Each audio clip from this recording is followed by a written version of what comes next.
From my perch above the clouds, I have watched your world for centuries. I've seen it all, the ebb and flow of human hearts, the flicker of greed, the steady flame of kindness, the shadows of jealousy, and the brilliant light of love. My wings have carried me over empires rising and falling. But one year, something different caught my eye. While soaring over a quiet village, I sensed a heart so pure, it shone like a beacon through the fog.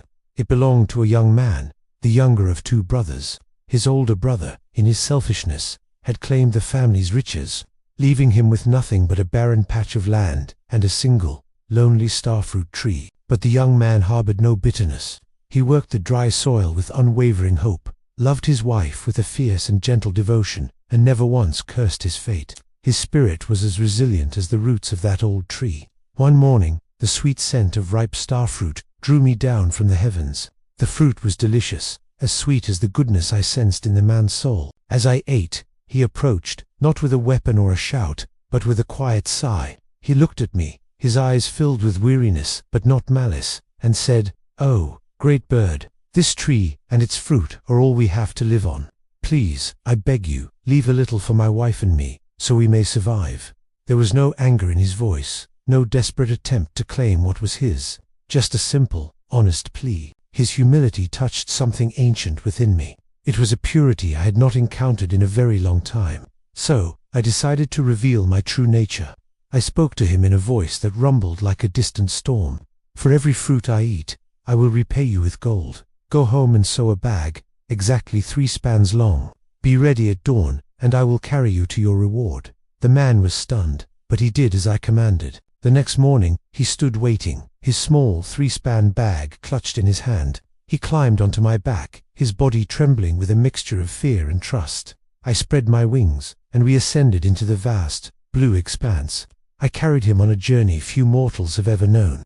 We flew over mountains cloaked in mist, so thick it felt like we were swimming through clouds, and over seas that roared and crashed like angry beasts. Finally, we arrived at a secret island, a place hidden from the greedy eyes of the world. As we landed, a brilliant golden light spilled from the mouth of a hidden cave. Inside, mounds of gold, jewels, and precious stones glittered, a treasure beyond any king's wildest dreams. The man's eyes widened, but he did not lose himself. He remembered my words. He filled only his small, 3-span bag, taking just enough and never reaching for more. He understood the law of balance, and because his heart remained pure, I carried him safely back to his home. Prosperity came to the young man and his wife, but it did not change them. Their newfound wealth was not a treasure to be hoarded, but a gift to be shared. They helped their neighbors, fed the poor, and brought joy to the entire village. His heart remained as kind and gentle as the day I first met him. His story became a quiet legend, a testament to the rewards of a virtuous life. But stories, like ripples in a pond, always spread, and soon the tale of the golden starfruit reached the ears of the older brother. I felt his greed long before I saw him.